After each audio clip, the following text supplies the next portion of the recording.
አለምነው መኮንን ከባህር ዳር ዝርዝሩ ልኮልናል። በባህር ዳር ከተማ ተዛውረን እንደተመለከትነው ትናንት ከሰዓት በኋላ በከተማዋ በከፍተኛ ሁኔታ ተስፋፍቶ የነበረው ሁከት በርዷል። የህዝብና ሌሎች ማናቸውም ተሽከርካሪዎች ያለ ችግር አገልግሎት እየሰጡ ነው። ለቀናት አገልግሎታቸውን አቋርጠው የነበሩ መለስተኛ የህዝብ ማመላለሻ ተሽከርካሪዎችም ወደ ዞን እና ወረዳ ከተሞች ተሳፋሪዎችን ይዘው ከመናኸሪያ ሲወጡ ተመልክተናል። የመከላከያ ሰራዊት አባላትም በአንዳንድ ቦታዎች በቅርብ ርቀት ሰብሰብ ብለው ጸጥታውን ሲጠብቁ አይተናል። ያም ሆኖ የባንክ አገልግሎት ዛሬም በባህር ዳር ከተማ ዝግ ሲሆኑ ተማሪዎችም ወደ ትምህርት ቤታቸው አልሄዱም። በአንዳንድ የከተማዋ ዳርቻዎች የምግብና የመጠጥ አገልግሎት የሚሰጡ ቤቶች የተከፈቱ ቢሆንም በመሃል ከተማው የሚገኙ የገበያ ማዕከላት ግን ዛሬም ዝግ ሆነው ማርፈዳቸውን ታዝበናል። አብዛኞቹ የመንግስት ሰራተኞች በስራ ገበታቸው ላይ ተገኝተዋል። ይህንንም አንድ የመንግስት ሰራተኛ አረጋግጠውልናል። አሁን የምገኘው መስሪያ ቤት ነው፣ ቢሮ ውስጥ ነው፣ በስራ ላይ ነው የምንገኘው። ትናንትና እንደምታውቀው ትንሽ አለመረጋጋት ነበሩ። ሰራተኛው የቢሮ መስሪያ ሳይሆን ሌላም አካባቢ ላይ ስጋት ስለነበረ ጠዋት ላይ ነበርን። ከሰዓት ወደ ስራ አልተገባም ነበር። ዛሬ ሰራተኛው ገብቶ በስራ ላይ ነው የሚገኘው። በባህር ዳር ከተማ የትራንስፖርት አገልግሎት ሙሉ በሙሉ በሚባል ደረጃ መጀመሩንም እኚሁ አስተያየት ሰጭ ተናግረዋል። ቢሮ የመስኮት አካባቢ ነው። ወደ 8 ዋና ኤነርጂ ቢሮ እየተመለከቱት ነው። ባጃጅም ተሽከርካሪዎችም አሁንም እያየሁ ነው የምነግርህ። ህብረተሰብ ክፍሎች ብስክሌትም በባጃጅም እየተንቀሳቀሱ ነው የሚገኙት። ወደ ከፍ ያለ ሰላም ላይ የሚገኙ ቦታ ነው ያለው። እንግዲህ በጎንደርና በደብረ ታቦር ከተሞችም ነገሮች ወደ ነበሩበት እየተመለሱ እንደሆነ አስተያየት ሰጪዎቹ ይገልጻሉ። ሁሉም ባጃጅ፣ ፐብሊክ ትራንስፖርት፣ የመንግስት መኪና ሁሉም ተዘጋጅ ኖርማል ቢሮዎችም ገብተዋል። በቃ ገብተሃል አንተ አሁን ቢሮ? ጎንደር ዩኒቨርሲቲ ነኝ። ሰው መደበኛ ስራውን እየሰራ ያለ ትራንስፖርቱም የዚህ የወረተው ምናምን ተከፋፍቷል። መደበኛ በምትለው ደረጃ ነው ያለው። መንግስት ስራ ትናንት ለዛሬ አድና እያሉ ሲያስወሩ ነበር። ወደ ስራ ገብቷል ሰው። በደብረ ማርቆስ ከተማ ከተፈቀደለት የጸጥታ ኃይል ውጭ የድምፅና ድምፅ አልባ የጦር መሳሪያ በቤተ ክርስቲያናት፣ በመዝናኛ ቦታዎች፣ በንግድ መደብሮች፣ በግሮሰሪዎችና በሌሎችም አካባቢዎች በማንኛውም ሰዓት መያዝ መከልከሉን ደሩ የኮሚኒኬሽን ጉዳዮች ኃላፊ አቶ ይበልጣል አጥናፉ ሰሞኑን ተከስተው የነበሩ አለመረጋጋቶች ተወግደው ነገሮች ወደ ነበሩበት እየተመለሱ ነው ብለዋል። አሁን በተለይ ከትናንትና ጀምሮ ማህበረሰቡ ወደ ተሟላ የመገበያ ቤት ስራ እየገባ ነው። ዛሬ ላይ ሙሉ በሙሉ በሚባል ደረጃ ሱቆችም፣ ሆቴሎችም፣ ተሽከርካሪዎችም ከዚህ በፊት እንደነበረው ኖርማሊ መደበኛ የሆነ የስራ እንቅስቃሴ ላይ ነው ያለ። አሁን ከረፍዴ ማለት ነው። ዛሬ ላይ የሌለ በቃ ከዚህ በፊት እንደነበረው እንደ መደበኛው ማለት ነው የዛሬው እንቅስቃሴ። ትናንት ከፍተኛ ግጭት የነበረባት የደብረ ብርሃን ከተማ ወደ መረጋጋት እየተመለሰች እንደሆነ አንድ የከተማዋ ነዋሪ አብራርተዋል። ዛሬ የደብረ ብርሃን ሁኔታ በጣም የተረጋጋ ነው። ስፖርት ተከፍቷል። እንቅስቃሴ ባጃጅ መኪኖች በሙሉ ወደ አዲስ አበባ እየገቡ ነው። ከአዲስ አበባም አልፎ አልፎ የሚወጡ መኪኖች አሉ። ጠዋት ሲነሳ ኦልሬዲ መከላከያ ገብተን ያገኛል። አንድ ተፈናቃይ በበኩላቸው ትናንት በነበረው ግጭት የሁለት ተፈናቃይ ወጣቶች ሕይወት ማለፉን ጠቅሰው አሁን በከተማዋ መረጋጋት እንደሚታይ ተናግረዋል። አሁን እንግዲህ እኛ ትናንት የሞቱትን ቀብር ሄድን፣ እዛ እየቀበርን ነው። አሁን ትንሽ እነዚያ ከከተማ ውስጥ ለመቃገብ ወጥተው መከላከያው ገብቷል። ከተማ ውስጥ መሆኑ ረገብ ብሏል። አሁን የከተማ ውስጥ ትራንስፖርት አገልግሎት አለ። አሁን መንቀሳቀስ ትንሽ ጀመረ አድርጓል። የደሴና የኮምቦልቻ ከተሞች ምንጮቻችን በስልክ እንደነገሩን በየከተሞቹ የከተማ ውስጥ የትራንስፖርት አገልግሎት ተጀምሯል። ሰራተኞችም ወደ ቢሮ ገብተዋል። ሰራዊት በብዛት ገብቷል። ገብቶ ነው ያደረው። ዙሪያውን ደሴ ኮምቦልቻም እንደዛ ይሆናል ብዬ እጠብቃለሁኝ። ዞሮ አሁን ከነጋ እኛም ስራ ገብተናል። ዛሬ ታክሲም ጀምሯል፣ ባጃጅም ጀምሯል። አዲስ አበባም ያልፍ የለም።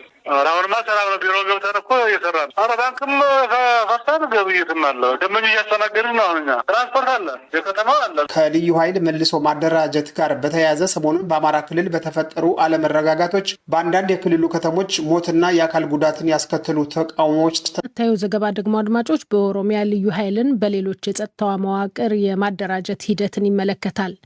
የኦሮሚያ ክልላዊ መንግስት የልዩ ኃይል አደረጃጀት ስምሪት ማቆሙን አስታወቀ።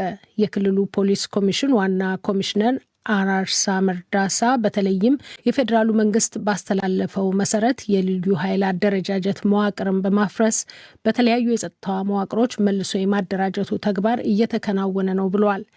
በክልሉ ያለውን የጸጥታ ማስከበር ስራንም የአገር መከላከያ ሰራዊት መረከቡን ነው ኮሚሽነሩ ስዩም ጌቱ ከአዲስ አበባ በዚህ ላይ ዘገባ አጠናቅሯል።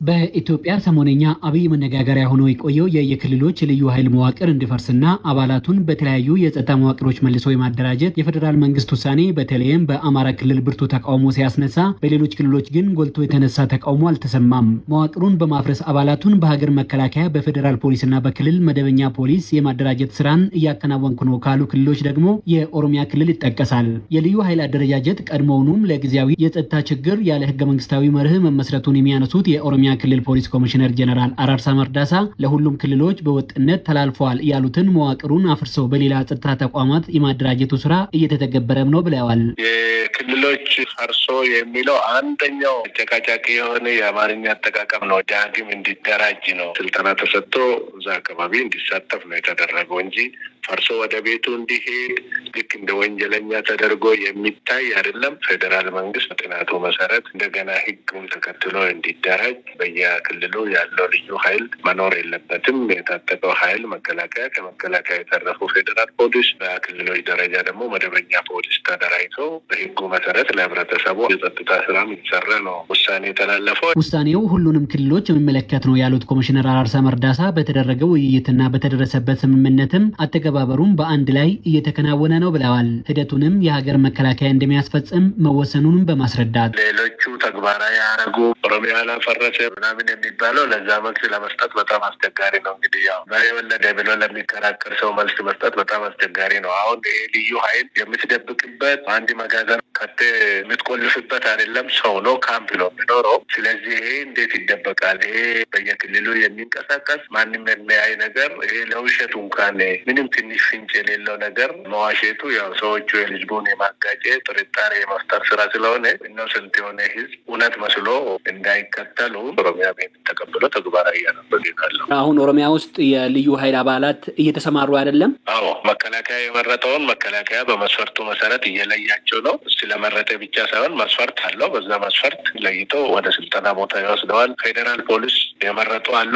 ፌዴራል ፖሊስ ደግሞ መስፈርት አለው። በዛ መስፈርት እየለየ ነው ያለው። ስለዚህ ስልጠና ሰጥቶ ይቀላቅላል። ኦሮሚያን የመረጡ የኦሮሚያ መደበኛ ፖሊስ ፖሊስን በመስፈርቱ መሰረት እየለየ እየወሰደ ወደ ስልጠና ቦታ ወስዶ ምድብ ይሰጣቸዋል። ከዛ ውጭ የሚሆኑ ምናልባት በጡረታ ደግሞ አልፈልግም የሚል ከሆነ ማቋቋማ ተሰጥቶ ወደ የሰፈሩ ገብቶ ከህብረተሰቡ ጋር ተቀላቅሎ ስራ ሰርቶ የሚኖር ይሄ ተግባራዊ እየተደረገ ነው። በክልሉ መንግስት ባለፉት ዓመታት በልዩ ኃይል የተሰራ የጸጥታ ማስከበር ስራ እውቅና የሚሰጠው ነው የሚል ግምገማ እንዳለ የጠቀሱት ኮሚሽነር አራርሳ በመዋቅሩ አስፈላጊነትና ህጋዊነት ላይ አሁን የተነሳው ጥያቄ ግን የህዝብ ፍላጎት የታከለበትና ችግሩን በወጥ አገራዊ የጸጥታ መዋቅር መፍታት አማራጭ ሆኖ በመታየቱ መልሶ ግንባታው አስፈልገዋል ነው ያሉት። ኦሮሚያ ውስጥ የሚንቀሳቀሱ ኃይሎች አንደኛው ሸኔ ወደ ሰላማዊ መንገድ እንዲመለስ መንግስት ጥሪ አድርጎለታል። ያንን ተግባራዊ የሚያደርግ ከሆነ ችግር የለውም። ሌሎቹ በመደበኛ ፖሊስ የሚስተካከሉ ናቸው። ይህንን ተግባራዊ የማያደርግና የማይቀበል ከሆነ ለህብረተሰቡ ስጋት እንደማይሆን መከላከያ ይህንን ስለተቀበለ